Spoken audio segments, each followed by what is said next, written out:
আমার মনে হয় যে নতুন সরকারে আমাদের একটা প্রধান একটা জায়গা হচ্ছে এই নিরাপদ খাদ্য কর্তৃপক্ষ। এই কর্তৃপক্ষের জবাবদিহিতা আমাদের আগামী সরকারের একটা মূল বিষয় হওয়া উচিত। আমরা এই এক যুগে নিরাপদ খাদ্য কর্তৃপক্ষের কোনো ভিজিবল ইম্প্যাক্ট কিন্তু আমাদের সামনে নাই। আমরা যখনই তাদের সাথে কথা বলি, একটা সময় দেখি তাদের লোকবল কম, এইসব জায়গা থেকে তারা কথা বলে। আমার মনে হয় যে নতুন সরকারে আমাদের একটা প্রধান একটা জায়গা হচ্ছে এই নিরাপদ খাদ্য কর্তৃপক্ষ। বিশেষ করে যেহেতু এই বডিটা করাই হয়েছে কোঅর্ডিনেশনের জন্য, 22টা মিনিস্ট্রিকে একত্রিত করে এবং সবাইকে নিয়ে কাজ করার জন্য, খাদ্য নিরাপত্তা নিশ্চিত করার জন্য।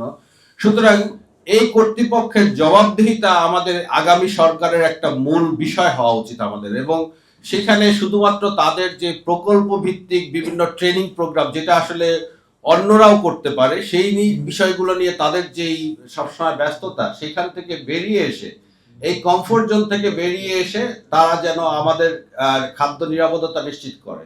এই সরকারের একটা লক্ষ্য হচ্ছে বাংলাদেশকে উন্নত বিশ্বের দিকে নিয়ে যাওয়া। উন্নত বিশ্বের যে জায়গাটা, সেটা প্রথম ইন্ডিকেটর হচ্ছে আমরা যে স্ট্রিট ফুডের কথা বলি, সেই স্ট্রিট ফুড কতটা নিরাপদ। যেই দেশে স্ট্রিট ফুড যত নিরাপদ, সেই দেশ তত উন্নত।